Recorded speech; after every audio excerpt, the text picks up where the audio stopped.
Welcome to the Lounge Lizards podcast. It's so good to have you here. It's a leisure and lifestyle podcast founded on our love of premium cigars, as well as whiskey, travel, food, work, and whatever else we feel like getting into. My name is Gizmo, and tonight I'm joined by Rooster, Pooba, Senator, Pagoda, Grinder, and Bam Bam, a full house of lizards. And our plan is to smoke a cigar, drink some bourbon, talk about life, and of course, have some laughs. So take this as your 10th official invitation to join us and become a card-carrying lounge lizard. Plan to meet us here once a week. We're going to smoke a New World cigar tonight, share our thoughts on it, and give you our formal lizard rating. We'll discuss our first bourbon pairing from the Buffalo Trace Distillery and a wild documentary about Pappy Van Winkle, all among a variety of other things for the next hour. So sit back, get your favorite drink, light up a cigar, and enjoy as we pair Eagle Rare Bourbon with Drew Estate's Liga Privada No. 9 in Toro. I got to be honest, guys, this is a really, really good-looking cigar. I've never had one of these, the Liga Privada No. 9. New World, of course, Nicaraguan origin. And it has a Connecticut wrapper, correct? Oscuro? Connecticut broadleaf wrapper. Is that right? Yeah, Oscuro. And then it has a Brazilian binder. And the filler is made of Honduran and Nicaraguan leaf. So pretty cool. Provided by Bam Bam tonight. Thank you, Bam. Yep.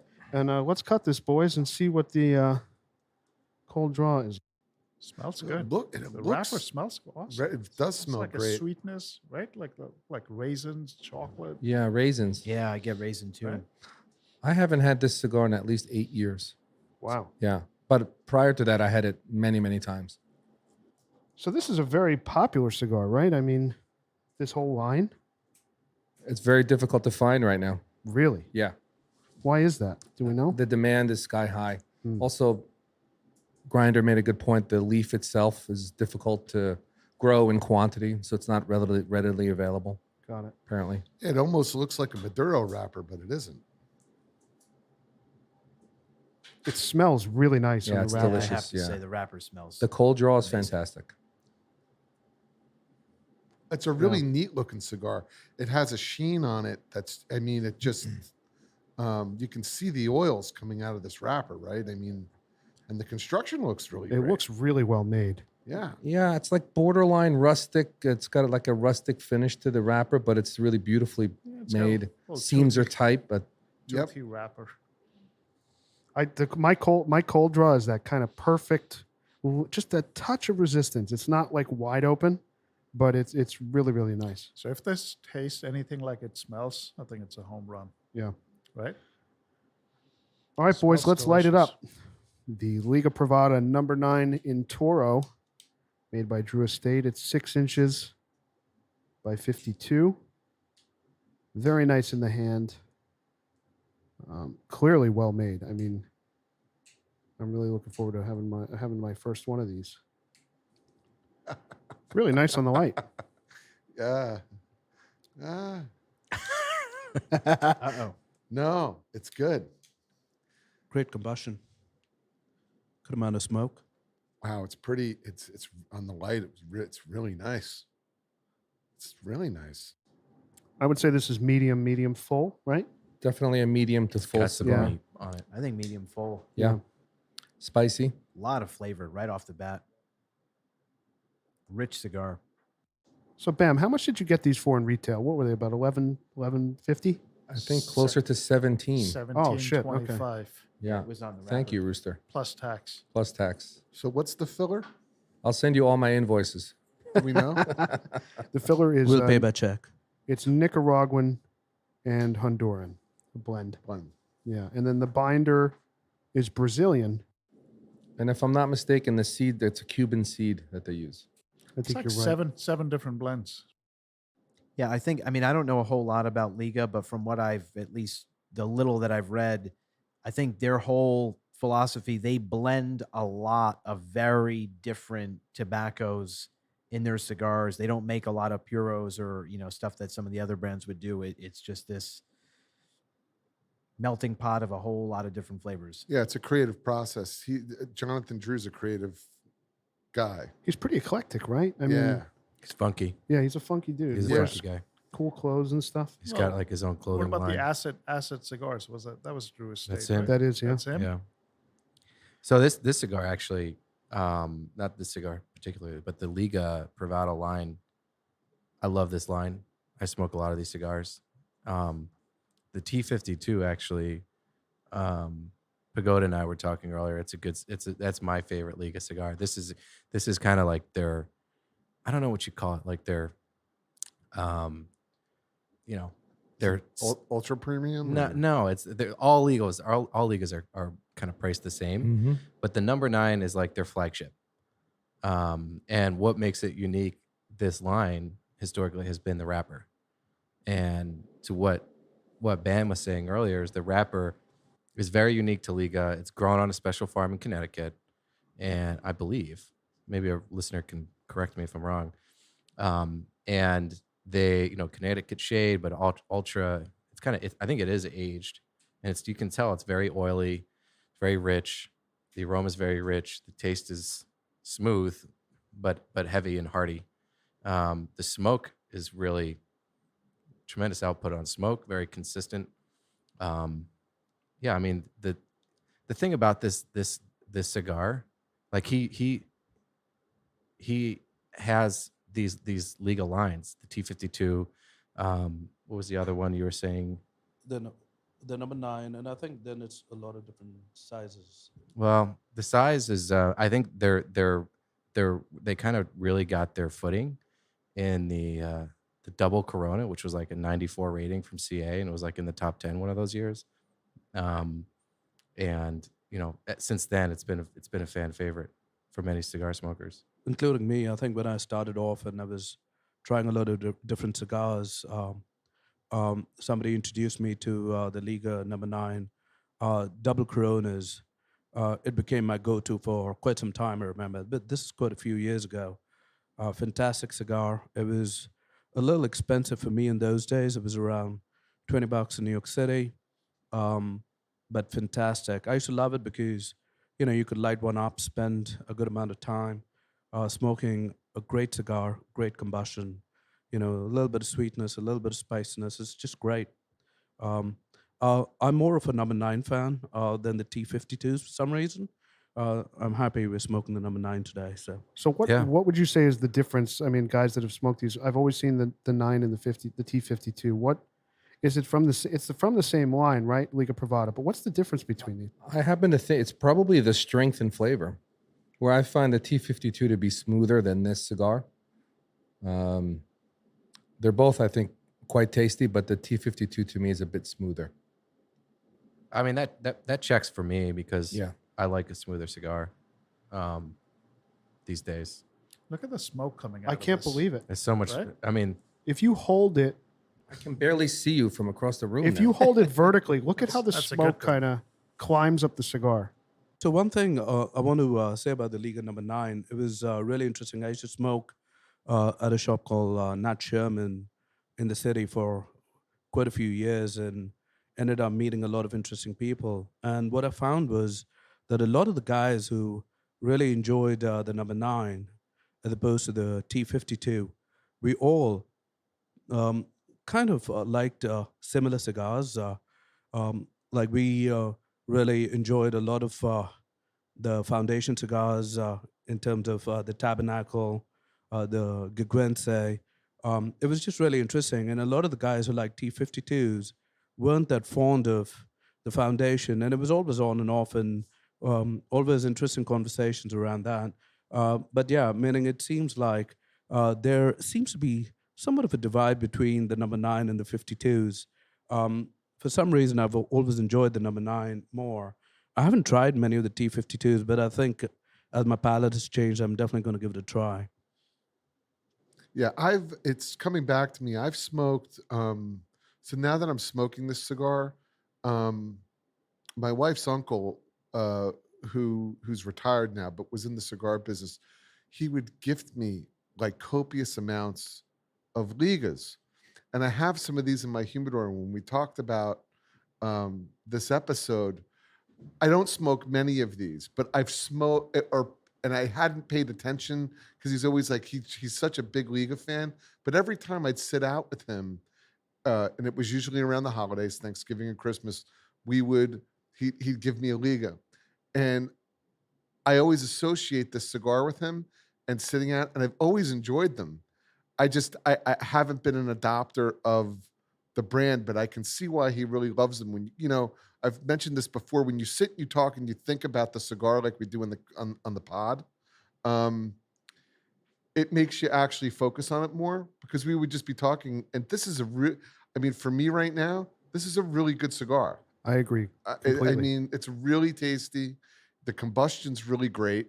To Rooster's point, like, the smoke output is just off the charts. Yeah. Rich, thick, oily wrapper. It's a rich, meaty cigar. It really Yeah, is. like- What kind of notes? What notes are you getting right now, guys? I'm definitely getting some raisin, like cocoa chocolate, deep, like dark chocolate notes. A little bit of espresso, Yeah. a little coffee. Like dried fruit, kind of. Yeah. There's like a dried fruit to it. It's the wrapper. I just keep looking at the appearance of this cigar.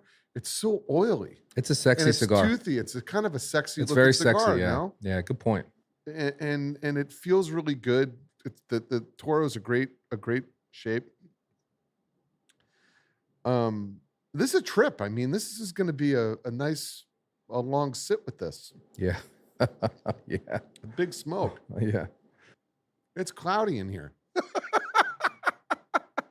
I mean, it's definitely clouding up. I mean, the smoke output is there's copious amounts of smoke that are. It's like Hey, we're half an inch in. I feel like I'm in a chimney right now. Senator, can you please get the fangirl in here, please? It's like fucking incense burning, right?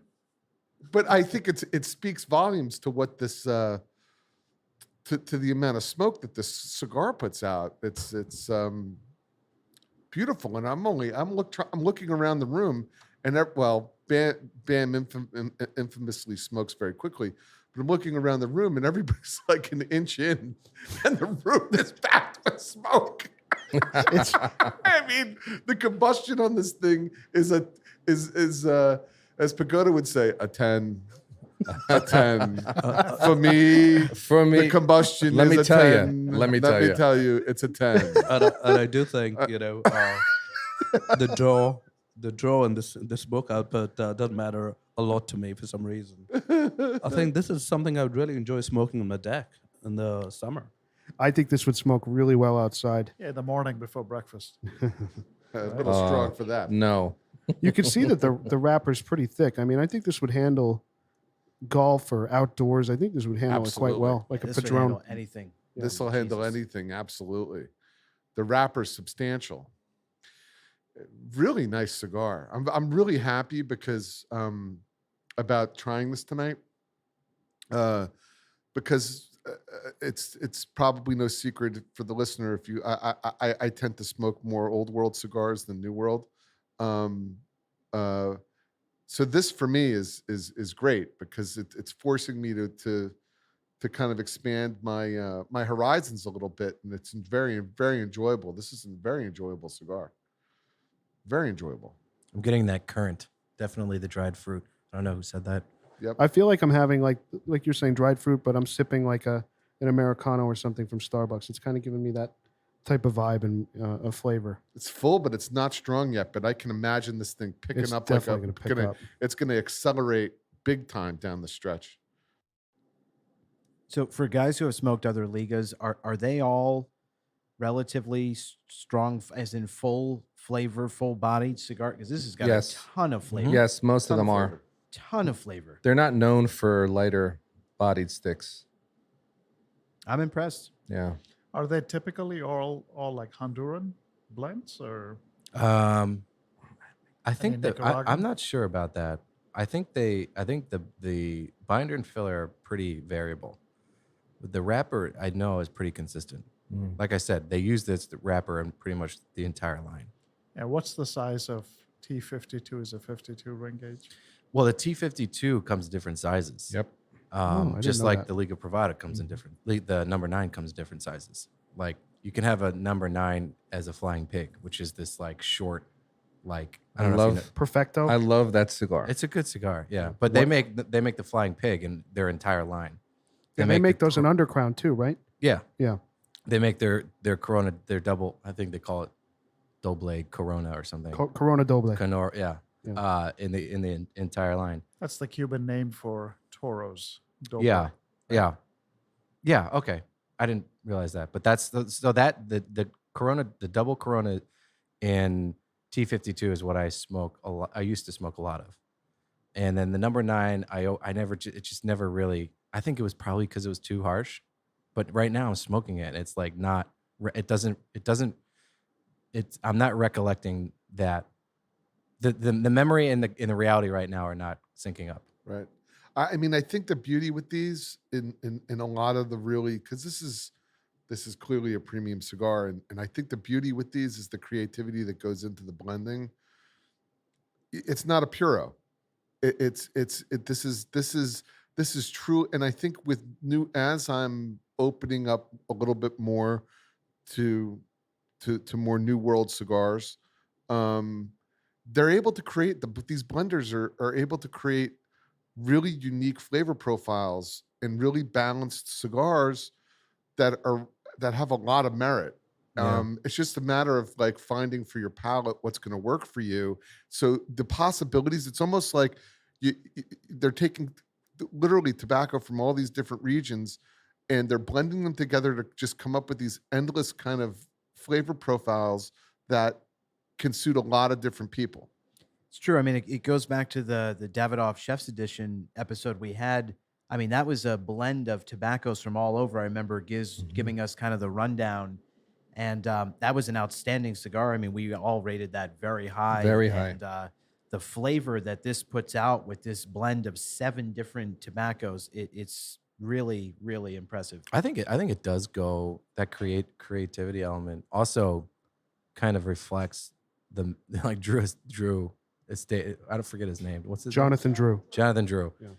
Because he's, like we said earlier, he's kind of, he's an interesting character. I went to Cigar Fest like twice, and he's always there with like crazy haircut and tats and wild t-shirts, just like slamming shots with the average Joe. But one of the things that he's known for, as we talked about earlier, is the acid, right? And the acid is not a traditional cigar smoker cigar, but he's willing to try different blends, different tobaccos, do different things. And as a result, he's made relationships with all these different growers around, in different regions, because he's always trying to attract different flavors.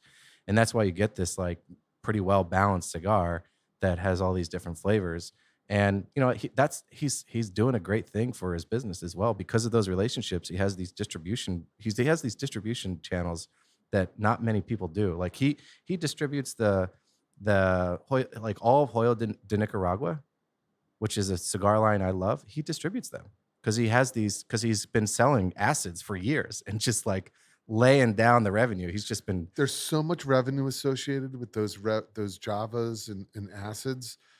They're like a gateway drug to cigars. It's like a lot of people out there start out and they start smoking these flavored cigars. I mean, no, are they for me? No. They shouldn't be for anyone, for the record. Well, I'm sorry. I hate them. But I like it as a welcoming tool into the hobby. There are people. That's fair. There are people. I have friends who are very, very casual cigar smokers, who I've seen start out and smoking acid, smoking Javas, and then like they'll graduate up towards a non-flavored cigar. I've just seen it happen. It's from a business perspective, from a commercial perspective, he's smart. And Drew Estates, that the company is smart because they understand the market.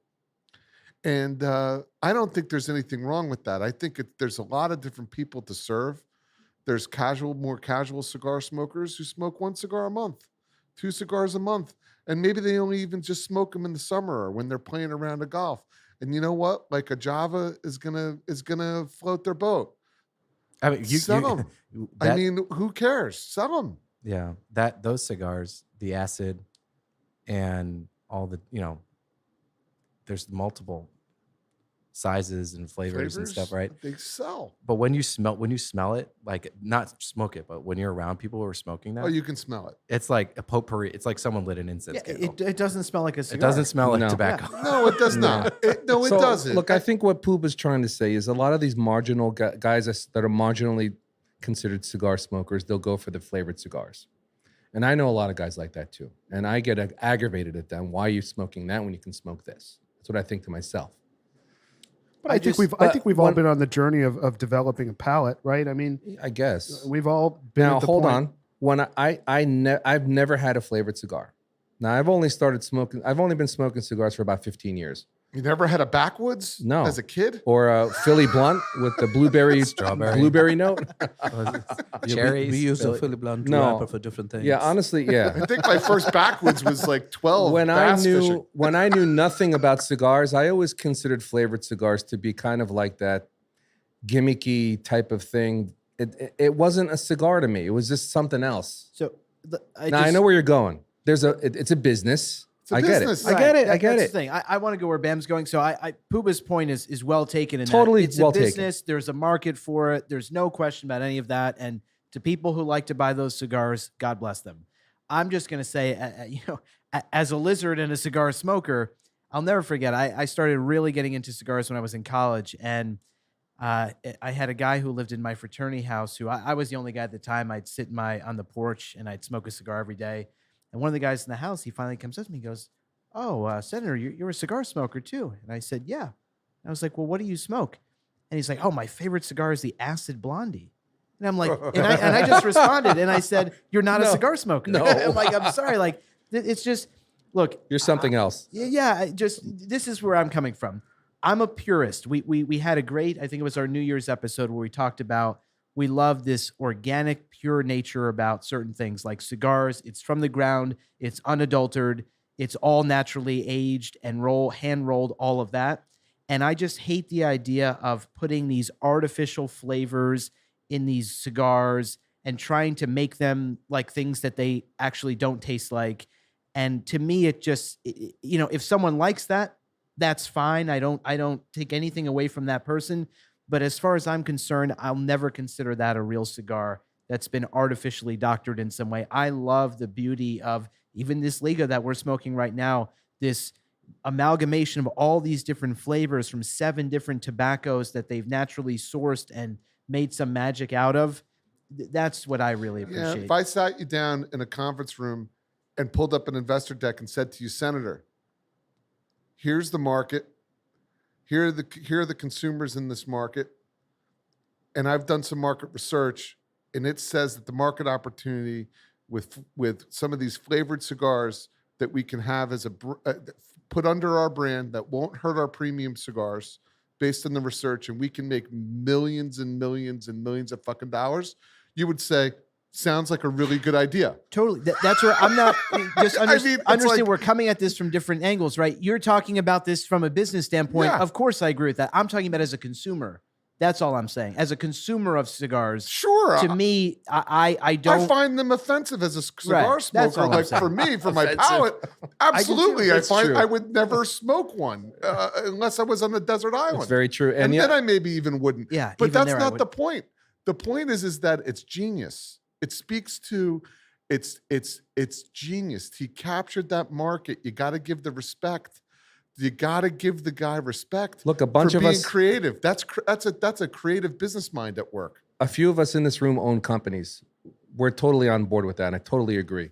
But just one quick note on what Senator said. It's so fucking hard to make a cigar taste good because you're using only natural organic materials. Right. The artistry, the craftsmanship, it's to be appreciated, right? And if the listeners are listening to this, the whole point of this podcast, one point is to educate and to make aware of the fact that these things are not easy to make. And the better quality the cigar, the harder it is to produce. So I'll make one more closing comment on acid because we're not reviewing the acid cigar. No, we're not. But the reality is you can't equate. Technically, you can't equate an acid cigar to a Philly blunt or a backwoods. Totally agree. Because the acid is actually made like any other cigar. It's hand rolled, touched 200 different hands. It's actually aged a little bit, and it's rolled by premium cigar rollers, and it's a real cigar. And it has, aside from the infusion, which is a trade secret that he has, aside from that, however the fuck he does that, it could very well be just another nominal, run of the mill, light medium cigar. Who knows? But it's still a premium handmade cigar. You can't equate that to the argument of people who are saying, cigars and flavored cigars, you put them in the same lineup as cigarettes, because you can't. I mean, you can't. You can do that maybe for Philly blunts that are they're backwoods. They're backwoods. They're not even. It's not even full leaf tobacco, right? And it's not handmade, and they're it's machine rolled. And you can buy them in a gas station. And you can buy them at a gas station. That, to me, you can't buy these cigars acid or any. You buy Philly blunts and those other machine made cigars in gas stations. I've seen acid and CAO in some gas stations. Sorry. Well, they're premium gas stations. I was just about to say that. I'll take you to one that I know, and I'll show you firsthand. Yeah, you can buy like marijuana paraphernalia and an acid in a Shell station, but this is good. And this bourbon. Yeah, let's talk about the bourbon. The bourbon is really good. Eagle Rare. Really, Eagle Rare, huh? Yeah, made by Buffalo Trace. Is somebody in this room masterfully pairing scotches with some of these cigars? Because this goes great with this bourbon, this particular stick. Senator paired it up. It's really nice. It's This was a Gizmo pairing. Oh, it was? Yeah. What the heck? I've loved this bourbon for a long time. It's hard to find, so when I do find it, I pick it up. It's not expensive. You can get it for, $50, $55. But isn't it hard to find, right? It's rare. It's very hard. It's really hard. And to your point, it's gotten harder over the years, because years ago, my brother-in-law, he loves bourbon. And so I think it was right when he had probably graduated college years ago, I had gotten him a bottle of Eagle Rare, and it wasn't hard to find. It was maybe $45. Found it at a liquor store in Manhattan. And I was recently at a bourbon tasting, and I was trying to bring a bottle, and I had looked for Eagle Rare. I could not find this anywhere within 50 miles of where we live. So I'm not sure what's happened, but tell us a little bit about it. So, it's one of the most popular bourbons that Buffalo Trace makes. So obviously we know Buffalo Trace, and some of their other brands. I think they make Basil Hayden's and some of the others as well. But Eagle Rare, they've been making it since 1975 in Frankfort, Kentucky, right in the good old. This is our first U.S. Pairing, by the way. I think other than wine. I think we did wine from California, but we haven't done a whiskey of any sort from the United States. So this is our first one. A whiskey with an E. Whiskey with an E. But yeah, it's 10-year aged, and it's really, really good bourbon. So I want to say the thing that turned me on to Eagle Rare when I first had it, if you look at almost any bourbon bottle that you can buy in a liquor store at a reasonable price, right? I'm not talking about some crazy expensive bottle. There's no age statement on it. It's bourbon of varying years that they've aged and blended. And what turned me on to Eagle Rare, it's the only regular production bottle of bourbon that I have seen with an age statement, and it guarantees on there that it's minimum 10 years aged. And I was intrigued by that because as a Scotch drinker, I'm used to, buying something that I know exactly how long that's been aged before, I'm going to consume it. And when I tried it, I was impressed with, for a bourbon, I found it to be pretty smooth, a fairly complex flavor profile. I actually liked it, and I haven't had it in a few years now, so I'm glad that Gizmo had a bottle of this. It's very good. It's purposefully scarce by design. They're never going to reach the supply demand, I guess you call it equilibrium. They're always going to hold it back because they really want to drive the rarity on it. But with that being said, I'm surprised that they don't jack the price up on it, because they don't. I was about to ask you, what is the price? It's 30 MSRP from what I understand, but you're going to find it for 50, 55. That's what you're going to find it at. Right, because of the demand on it. So there's an interesting documentary on Netflix called Pappygate. I don't know if you guys have watched this. No, I never heard of it. So Pappy Van Winkle is that we all know. What we all know is made by Buffalo Trace. It's like the original bourbon, and that. So it's a very interesting documentary, and for the listener and everyone in the room, I'd recommend that you just watch it because it's fascinating. Because what ended up happening was the workers at Buffalo Trace, as the business evolved, which is a family business, as it evolved over time, workers were stealing bottles because their inventory management process was not, good, and the business was based on trust. We're stealing literally like hundreds and hundreds and hundreds of bottles, and I think even barrels, to my recollection, of Wow. aged Pappy Van Winkle. Then these have age statements on them. So this is premium, very desirable, and then selling them locally in Kentucky. And this would, by the way, this was a huge investigation. People went to jail. And there's this whole mystique about Pappy Van Winkle that captures bourbon drinkers' imagination.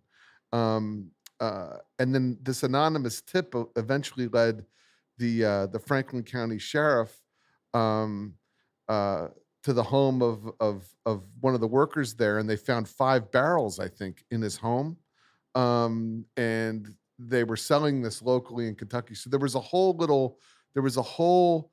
I recommend watching the documentary because it gives you insight into what happened at Buffalo Trace and some of the overhauls they had to make. The family was hurt by this whole scandal, but at the end of the day, they were so focused on making quality product and treating their employees properly. But I think some of the economic factors in Kentucky, and then opportunity. You throw in a little bit of motive based on that, and people, broke some laws and knew what was going on, and it went on for years and years, and a lot of people went to jail. So anyway, it's a pretty cool show. I recommend watching. I'll definitely Pappygate watch on it. Netflix. The fascinating. It wasn't just Pappy. They were taking everything. Oh, they were taking everything. They were taking yeah. everything. And the other, I mean, so at the time, I don't know if they still do this, but it started because you give a little and then you give a little more and then people take a lot. And That's right. So That's how it happens. there was I don't know, maybe I'm recollecting incorrectly here, but I believe there was a tradition of like people on the line taking product home, and it was known, right? Yeah, it was. And it was known by the distiller. It's known by Buffalo Trace, and they were more than happy to have their people imbibe and share in their product because that's just the culture. But they were, to your point, there were some Greed kicked in. Yeah, the funny thing is, I think at first the guy he wasn't selling it. He was just taking a lot of it and just getting hammered. I think at first I don't think he was actually trying to sell, but then it got out of hand, and he was at local parties with big wigs, and they said, "Oh, I heard you have a barrel of this." And, That's right. And then it became like, "Oh, I'll give you X amount of dollars for that." And then he was like, "Shit, I can do something with this." That's exactly right. It was like this slow. So it's very interesting. It's coming back to me now because there was this slow burn that started to happen where it was like, "Oh, I have access to Pappy Van Winkle. I have access to some Pappy," and you'd have some people over, and then like word spread that this was available. You've got thoroughbred racing that's happening all around there. There are people coming in and out of Kentucky, high net worth people. And it was like, "Oh, you can get me a bottle. Oh, I'll share a little bit." And he was sharing it. And then it was like, "Oh, I'll give you $500 for this." And it wasn't like in the documentary, if I'm remembering correctly, it was almost like he did it and he made like $5,000-$6,000 or something and was able to get extra Christmas presents for his kids. And then it just kind of snowballed. It wasn't like he made millions, this guy, but there was a lot, but there's so little Pappy Van Winkle that they actually produce that really ate into the business and hurt the brand over time, and it's stealing. Yeah, of course. It's theft. Do you like Pappy, by the way? Does anyone here? I've had it. I've never don't had it. think I've had it. I've heard It's- mixed reviews. Never had it. Never had it. Definitely heard mixed reviews. You got to get over that. You've got to, you know, the mystique, and you see the bottle And you the drink price. it, And the price. Yeah. I've never paid for I it. mean, there are bottles that go in the thousands. 15,000 I've heard. So I'm seeing here that I didn't know this, but they also make an Eagle Rare 17-year-old and what they call a double Eagle Very Rare, which I'm assuming is just impossible to find. But I mean, Eagle Doble.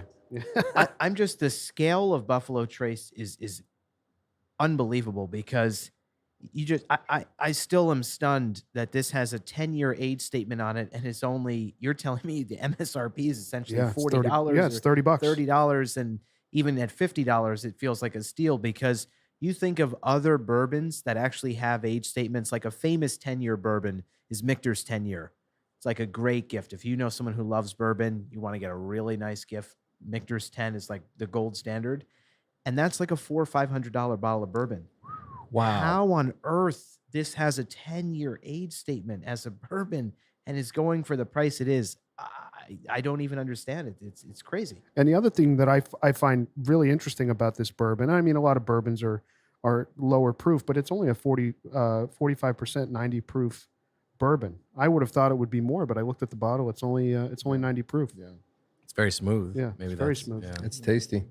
it's very. Speaking of tasty, this cigar, we're about halfway through now. Yep. I'm really enjoying this. I have Yeah. to say the flavor has It's definitely picked up. changed. It's changed. I'm getting molasses and cocoa. This is really delicious. It's like a meal. It's a big smoke. So I've got a I'm- question. I'm with Question you. for all of you guys here. Would you pick this up and keep it in your humidors? Yes. Really? Yes, I would. Okay. I would definitely. I could definitely slot this into my New World kind of outdoor smoke, like in that Padron slot. I like some Tatuajes as well, but this is really nice. That's great. I'll say it's too early for me to decide just because the last third is what's really going to be telling for me with this cigar. If it lives up to what it has so far, then I'll know. And the But- real estate in your humidor is very limited, Yes. right? Yeah, I mean, exactly. We've all got full tower humidors. There's only so much space. But what I do like about this cigar, this could potentially slot in for me after a big meal, something that's going to hold up. This is exactly the kind of cigar, where I would normally slot in like a full flavored Padron after a big heavy meal.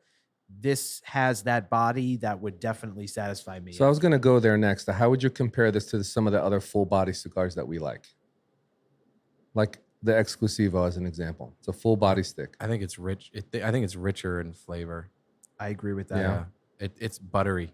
It's I agree. you It like know. coats your mouth. Yeah. It's on, Mm. it's on your lips. You could It's definitely oily. gift me one of these, man. Anytime. I just gifted you one today. He did. I'm surprised, by the way, to hear Rooster say that. Well, pleasantly. I mean, obviously knowing Rooster's palate and what he's smoking a lot. I mean, I'm kind of surprised. I would have lost my bet. I have never seen Rooster smoke a Liga Privada ever. I've known you for a while now. I've had You've a had 'em couple of these in the past, yeah. Me But too. This is really good. Yeah. And it's very meaty. It's a full cigar. Do you think we Yeah, get it's caught up in pursuing the elite cigars to the point where we overlook a lot of these new worlds? Well, But to this me, is an elite cigar. No doubt. There's no doubt about it. But But I we think to tend to Bam's- overlook the new world category? I think to Yes. Bam's point, I It's mean, a question. I'm willing to admit, right, of New World cigars, I smoke Padron and Davidoff, and I try other things, but there's really nothing I keep a significant stock of in my tower other than those two New World brands. And Liga as a brand, I've certainly overlooked. I mean, I've tried their stuff, but I've never bought a box of Ligas. I've never bought more than a single of a Liga. And this is definitely opening up my mind to trying some more of what they make because I'm really enjoying this so far. Yeah, it would be nice to have a few of these in your humidor. Like the senator said, after a nice meal, big meal, end of the night as your last stick, you want something with a lot of flavor. This is definitely a meaty cigar. It's rich. and it's got it's got great burn. I mean, it's look at the smoke output on this. I mean, I think it's definitely it's good to have a couple. So gift me a 5-pack instead.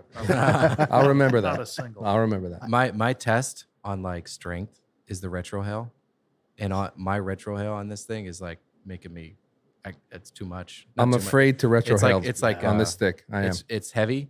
It's making me sneeze. It's like I don't know. It's got a lot of. It's My got a little eyes bite. are like burning from the smoke in here. I know. To piggyback on what Senator was saying, I mean, this is kind of as we're doing this podcast, we're exploring stuff that we don't regularly smoke in our regular rotations, and this is definitely making me more optimistic about what's to come from the new world that we haven't tried. That's kind of where I'm going. Yeah, because I just change is I'm not a guy that likes change. I like the group of people I hang out with. I like the things I do. I don't search for other things often, and the podcast is certainly forcing us to do that. And this is really making me look forward to what's coming. They're not all going to be hits like this. We're not going to have conversations about cigars we haven't smoked like this, but I'm kind of like feeling good about what's coming. Well, I also want to talk about something that Liga does that I think I discovered during the pandemic. I'm not sure if guys are familiar with. So Liga Privada has this like Liga Privada Club. It's like a cigar club. Is anyone familiar with this? Yes. So I couldn't believe this. When the pandemic hit, I remember, I mean, we're just desperate to find anything interesting to do, consume our time when it's early in the pandemic. And so I'm just trying to find, new cigars, things I'm not familiar with. And I remember going into a tobacco shop and I see these cigars with these really odd bands. One literally looked like an iced coffee on the band. Another had something else. An iced coffee one, it was actually called it was a Liga Thai tea. They basically have this cigar club where you can sign up. And I like the whole idea of this. I never signed up because I wasn't a Liga guy. I mean, this is probably the second Liga cigar I'm smoking my entire life. And they have this cigar club that they've created where they send you every month a different cigar. And it's all these limited production, limited release cigars. It's not you're not going to get a Liga 9. It's going to be something that they're just going to put out once and that's going to be it. And I like the idea of the community around that. I mean, I think that's part of the reason that we're doing this podcast and what the Lizards are about, right? We want to bring people into this hobby that we're so passionate about. And I really respect, I've always said in the back of my mind, I wish that some of the cigar brands that I love did something like this. I mean, how amazing would it be every month to get a different Padron? I mean, we'd sign up tomorrow for something like that. No doubt about it. If Davidoff did something like that, no doubt. I think we'd all sign up. So I have to give Liga a lot of credit. And then I thought it was a really clever idea. And the following that they have built through this is so intense. So there are some cigars, like I said, they'll ship out monthly, and others that they'll drop with a limited release on a certain date. And the reason I remember this is because that Thai tea I was talking about, this was 2020 New Year's Eve. They dropped it at select retailers. And I'm just reading online, like people on forums and on social media are flocking to tobacconists trying to get their hands on this cigar. They only released a very limited number of them. And I just thought the whole concept was fascinating. So I hope other cigar brands will start doing things like that. I think it would be really fun for a lot of us. I think it'd be great. To me, the Liga Privada means private blend, right? So I guess when they started blending these things, this specific cigar, the Liga 9, was made for the CEO of Drew Estate, not Jonathan Drew, a guy named Steve Saka, right? So they made this for him, and I guess him and the people that worked there loved it so much. I'm sure they fed it through the club. People freaked out, and that's why it became a regular release. But to Senator's point, I wish more brands would do this. Gentleman's name again was what? Steven? I think it's Steve Saka. I read something earlier today, and he said, and I'll quote it if I can find it. I wanted to make a cigar that I was proud to hand to other people in the industry, and that's what the origin of this cigar is. Isn't he the foundation guy, Steve Saka? No, that's Nick Melillo. Steve Saka sounds familiar. I don't know what else he blended.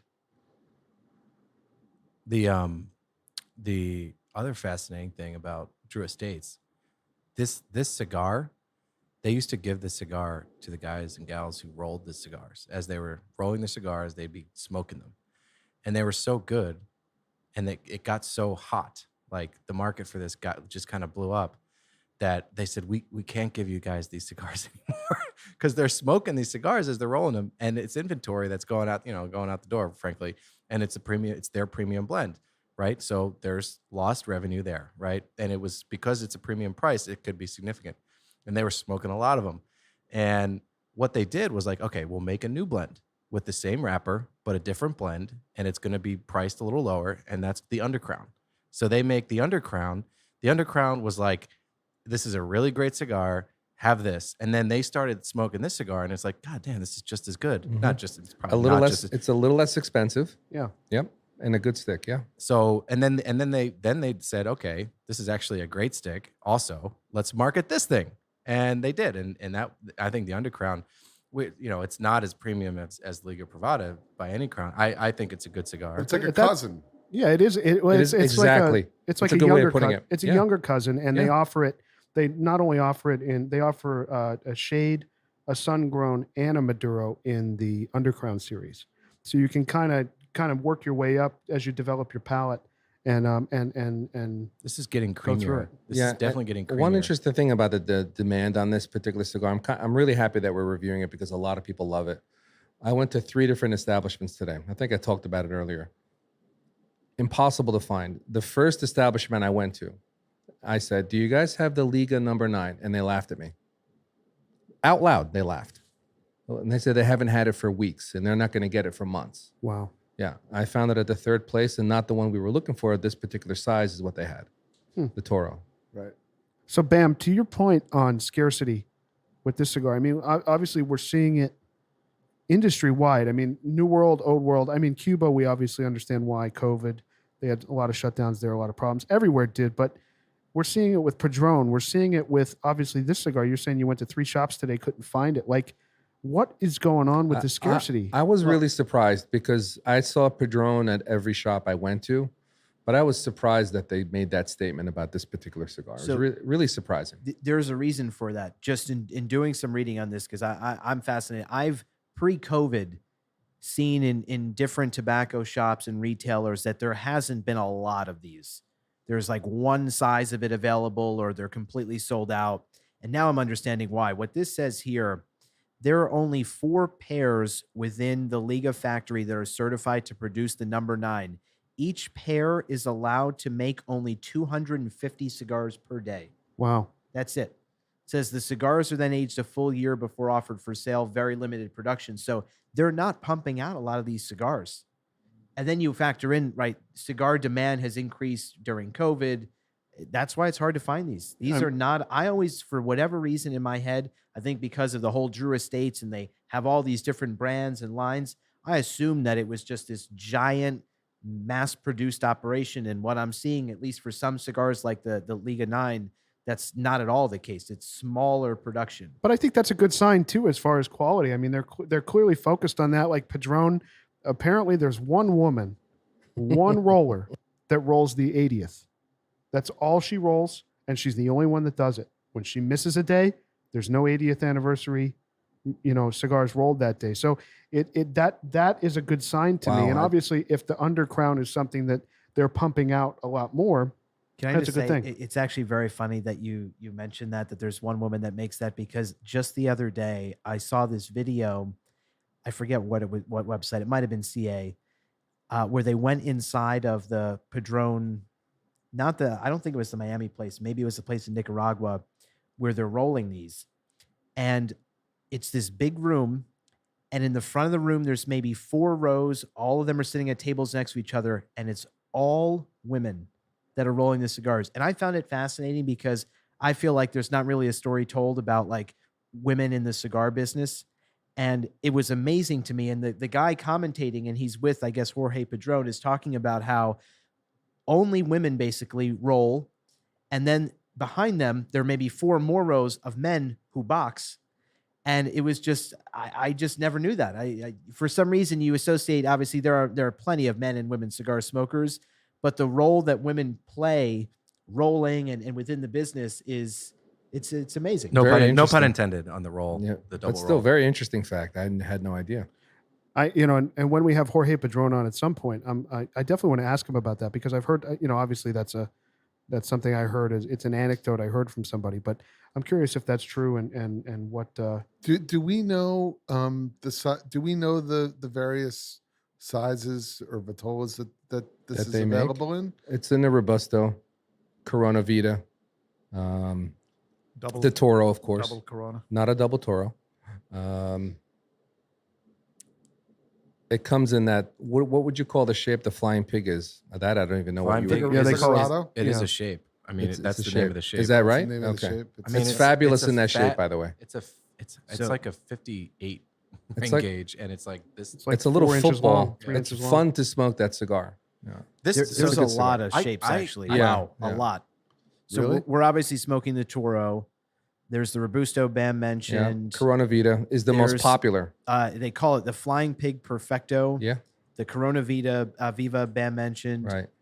A double Corona, a Bellicoso, and they even have what they call coronets, which are cigarillos of this. Oh, okay. Oh wow. Is that right? Wow. Oh, and sorry, there's a Lancero, Oh my What's the- god. but it's a short Lancero. They call it a short Panatella, and they say Lancero / Panatella. What are the dimensions in that Corona Viva? Viva? It's 46 by something, right? Yeah, 6 by 46. Interesting. So you mentioned it's aged 1 year before it's sent out. There's got to be more age on this thing than it's Well, definitely the aged in tobaccos the are probably Polones. aged and they roll the cigar. Yeah. pre-aged. So they yeah. age it in the warehouse. I or not saw the it was warehouse, one. the, I saw it was 1 year. That's all I 1 saw. year, on and the wrapper it says is fermented for 18 months. there you go. Okay, so then it's aged 2.5 years. Yeah. Right. I'll be That's what I'm honest, saying. And then the tobaccos are also aged probably Yeah. before they even blend them. Exactly. Yeah. By the way, the accidental pairing with this Eagle Rare bourbon, complete accident, but it really Holds is up. pairing perfectly. That goes back to what I said 10 minutes ago. Who came up with the pairing? Yeah, I mean, it was an accident. Now, the last home run that we had with the last cigar and pairing was spectacular. And this pairs beautifully with this particular cigar. Yeah, the only thing I had suggested here, and I think this is instructive just as you're trying to pair things generally with a cigar.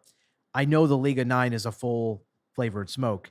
And so to me, a bourbon actually would hold up really well with that, something with more body and structure to it. And, it's a higher proof, right? Like there are scotches that are just 40%. This is, you said 45. Most bourbons are 45, 48%. So just something with the body to hold up to a full flavor. And I think the sweetness. I think the I was about sweetness to say really- that. I was about really to say pairs that. well with Do you this. think a sweeter spirit goes well with a robust cigar like this? Maybe like a rum. Do you have to have Maybe a a? rum. Does it work? A Yeah, rum it could be a work rum very well. Would I do think well. with any Maduro or just dark sweet wrapper like this lends itself well to something like that.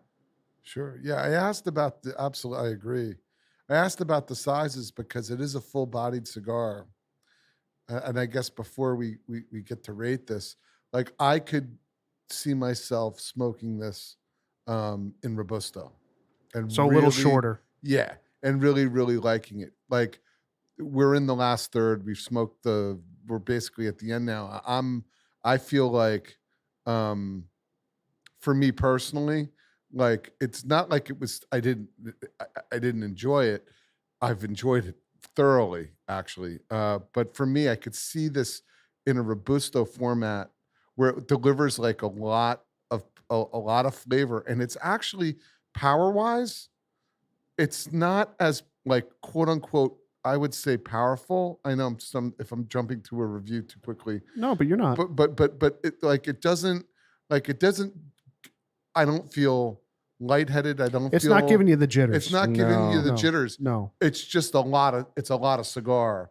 To use a phrase that you say often, I think this is a very approachable cigar in its flavor and its strength. for an experienced For an smoker. experienced smoker. I I don't was- think that's- I was about- honestly, I would not call this approachable. really. And I say, so for me, approachable is a cigar that you could give to almost anyone on the spectrum that smokes cigars. And to me, this cigar, and it's not a criticism of it, it's just trying to pair it with the right cigar smoker. I think this is for someone who either smokes a lot of cigars and so is just used to, a lot of flavor in a given day, or someone who really maybe even just smokes one cigar a day or a week, but likes a really full flavored cigar. And I think that's who would like this. But if you smoke, a Connecticut shade cigar regularly, I think this is not in your But I guess the reason why I say no, it's it's not. I guess the reason why I say approachable is just because it's so smooth in what it's delivering. Like it is a smooth cigar. It's really It doesn't really, make really it, nice. you know, it doesn't make you dizzy, right? It doesn't make your stomach hurt like a no. lot of the other cigars would in the New World, right? But I'm very pleasantly surprised that you, Puba, like this cigar. And I'm saying that from the perspective of a listener, because a lot of listeners aren't at the point, I'm not going to say all of them, but most, they're not buying elite level cigars. So for this group to love this cigar or enjoy it tonight, I think I'm an old world guy. totally. We know that. We know that. But I really enjoyed this. Yeah. And I'd say, keep an open mind as a change of pace. So for me personally, I'd love it. I would, if I could find this in Robusto, I'd buy a box. I'm getting you a box. Thank you. That's I on will record. gladly By the way, accept. that's on record, Puba. So But we're I gonna, have flying to, pig. but I'll split it with you though. 7 ways. And I'll duly- take 6/7 of it. Duly noted in the minutes. Done. Done. So I think anybody who smokes a Padron cigar would love this. Yeah. Yeah. I agree agree. with that. Now I'm going to make a controversial a question. I'm going to What ask a else is new? controversial. All right, Okay, go ahead. so we have as this group accused a lot of cigar makers pursuing the type of and quality of a Padron. They're very similar, but we don't smoke them because what the fuck is the point of smoking that cigar when we can have an Exclusivo? Now we're smoking this particular Well, stick. we don't, just to clarify, we don't smoke them because they're not similar. They're trying to. They're trying imitate to that, be, but they're not similar. right. Where would you put this particular cigar that you have in your hand? And how do you compare that to a Padron? Let's talk about that for a second. Well, I don't look. I think all these brands are their own brands. So I don't know that think you we were should compare. comparing them as they're intentionally not the same. They're a distinct brand for a reason. But I think Rooster's point I very much agree with. Where if you like a very flavorful cigar, which is what a Padron delivers, then you're gonna like a Liga 9. Yeah. I'd like, so I appreciate what you're saying, Bam, but what I would argue is that Padrones are Nicaraguan puros. And it's a puro, so you're getting a different, Very true. a very different experience. This is a Drew Estates creative blend that's delivering something that's all of its own. Where if you look at the, it's just I don't think it's apples to apples. I don't think it's fair to compare. To compare it. Nicaraguan puro to this in any way. I think the one thing I'll say about what they're trying to do here, or whatever anybody's trying to do, I like the art of what they're doing in creating these blends and really trying a lot of different things and trying to find something that sticks. And I think they've found it here. I do too. Great. I do. Yeah, too. Agreed. And I think Agreed. the last thing I'll say, I hate creativity for creativity's sake. I always worry whether it's cigars, whiskey, just about anything, when there's this crazy new thing that's created. Usually I look at it and I say, well, that's probably a marketing gimmick. And what I really give Drew Estate credit for is this is not a marketing gimmick. This is actually a really well done creative blend and makes me want to experiment with some of the other stuff that they make. So I say that as a skeptic usually of things that are trying to be extraordinarily creative, because I think sometimes it's for the wrong purpose, and I think here it served them really Perfectly well. stated. So I think this, I really enjoy the cigar, and it'll come. You'll see evidence in that in my rating at least. The thing I like about the cigar, and I would argue, not argue, but I would say that I could definitely smoke this to the end, and not feel overwhelmed if I smoke it lightly. Slowly. If I smoke it slowly, I smoke it lightly, I let that billow take its time, because it's a hefty cigar and it carries its fucking weight, and it does it through the whole time. And I'm at the last third. It's transformed a little bit, but now it's even smoother. It's more chocolatey. It's more mellow, and I can smoke it for an hour and 20 minutes and enjoy every one of it. And I'll smoke it like I drink a scotch. I could smoke it for the whole time, and I'll have 2 scotches and I'll call it a day. Whereas other cigars, I might have 2 or 3 of them and be in the same time span. I think this is, for me, this is a cigar that I can really enjoy. From I soup think to you're nuts. onto something there, because I think that if you try to rush this and make it really hot, if you're pulling a lot on this, I think it's going to be a much different experience than we had tonight. If you're trying to stuff this in to 50 minutes, under an hour, I think you're going to have a real struggle, feeling like we do about it right now. I'm not sure what you're talking about because I'm closer to the end. Yeah, to note for the listener, Pagoda has about a half inch left, and we're all in the last fingers third. are burning right now. Exactly right. I'll tell you, I've really enjoyed the cigar, and I think towards the last 1/3, I got a burst of spiciness, which kind of faded away very quickly, back to a little bit of the creaminess and the sweetness. I'm really, really enjoying the cigar, and it's kind of coming to an end. It's kind of disappointing. Yeah, I wish it could keep going. Yeah, it made me. It actually, that feeling you get when you smoke a cigar and it makes you feel good. Yeah. Like it makes you feel. You get that kind of like that jolt. It wasn't like a nicotine rush, but it's just enough. I felt really good smoking this. So I think it's very satisfying. Wow. Yeah. It's very I satisfying. got to say, wow. Yeah, it's surprising. Yeah. I'm very happy about Well it. done, Bam. Wow. I just bought it. All right, are you guys are we ready to give it the formal lizard rating? What do we think? Let's do it. Everybody ready? All right. Brewster, you're up. A lot of flavor on this stick. I mean, I really enjoyed it. I think I'm going to give it a 9. Wow. Whoa. Wow. Brewster 9 is a Whoa. high First- 9. That first- is first New World cigar. Elite Wow. rating. Getting That is an a 9. elite score. Wow. I'll be Well, honest, if I could do I'm an floored. 8.5, I would, but I think that's give it a 9. All Only right. rookie scores here. That's great. All right, Pooba, go. for me, it's an 8. I think for my palate, I would have enjoyed it. I think the full experience for me in Robusto would probably be enough, and maybe the rating would be higher. But for me, it's an 8. Very Okay. good. Highly recommend it. Really liked it. I am in the same exact category, and to mimic your thoughts, this is an 8 for me. Very happy with it. I definitely will get a few of these and put them in my humidor. And in the summer, I definitely expect to smoke a lot of these. But to your point, in Robusto probably, or Corona. Senator.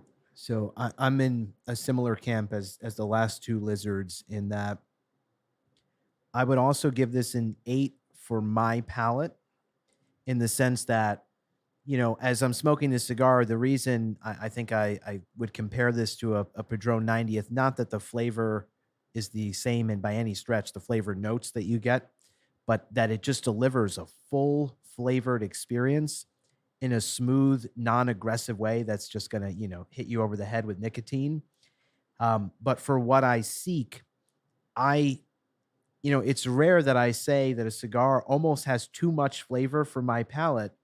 And in this size, this is a little bit more than I want out of a cigar. And so I would pick this up again in a Robusto. But would it make it into my everyday rotation? No, only because I smoke a lot of cigars in a sitting. And if I had just one of these Toros, I'd probably be done. That would be it. And I want to try a number of things in a night. So I know, we joke that Rooster, a breakfast cigar for him is a Padron 90th, and he could probably light this up for breakfast. But for me, who smokes in quantity, it wouldn't make it into my everyday rotation. But every now and then, I absolutely would smoke this again. So it's a strong 8. So that is the reason why I gave it a 9, because all the points that you made, because sometimes I only smoke one cigar in a day, and I would pick Oh, that's this one, true. right? That is That's a good true. point. And the second point about comparing it to a Padron 90th, which is I smoke a lot of those, so this is very similar to that. And I think it's to me it's like a late hour too, which is another cigar that I would smoke just one cigar. If I was just gonna have one stick, I would do that. Yeah, this is a tough one for me because I don't know. I prefer the double Corona for some reason, and I've been debating whether it's an 8 or a 9. But considering that I'm the first one to kind of finish this, really enjoyed every moment of it. I think I'll rate it a 9. My man. Grinder. Wow. I'm a 9. 9. Wow. Excellent. Oh my God. Bam, bam. No pressure, Bam. No, I'm at an 8, a solid 8. I had this for years. I've always loved this cigar, but I never, I've learned many things about cigars with you guys around me. But I'm very pleasantly surprised at this rating. It's quite an elite score.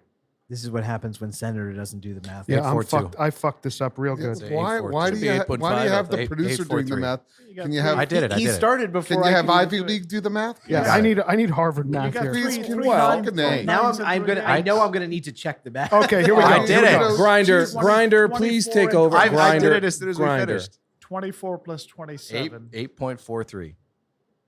Oh, here he goes with this That is Georgetown in his head. All right, so the composite lizard score is an 8.4. I am completely shocked I am too. that this cigar delivered what it did tonight, and that the lizards enjoyed it to the degree that we did. I'm really, really surprised. Shocked. I'm too, because I mean, I never really see guys picking this up now. I mean, I know Bam said he used to smoke a number of these, and Grinder and some others have obviously had this before, but I think all of us would smoke this again. And I'm glad, thank you for sourcing these. I'm Sure. glad we tried this. Yeah, Sure. I'm glad Thank you you, found it, Bam. Bam. I know it was tough today. Yeah. We Um, talked about cigar selections a week ago when we were texting each other, and this is an obvious one to try. Yeah, very good Thank you, one. Bam. Yeah, Yep, well yep, done, Bam. Thank yep. you. And again, the pairing with this was really, really nice. guys. Wonderful pairing. Yeah. Really, really nice. Good thing you had this, Giz, because the Eagle Rare is not easy to find. Yeah, I've had this for a while. I'm glad I had a bottle and by it the came way, up. it pairs fantastic with a non-alcoholic Brooklyn lager. Gotta throw that in there. All right, boys, an 8.4 for the Liga number 9 in Toro. And we'll see you next week. Keep smoking. Thanks so much for joining us tonight. Hope you enjoyed it. Don't forget to leave us a rating and subscribe on your favorite podcast platform. If you have any comments, questions, if you want to reach out, say hello, tell us what you're smoking, email us, loungelizardspod, P-O-D, that's loungelizardspod@gmail.com. You can also find us on Instagram @loungelizardspod. We really appreciate your time, and we'll see you next week.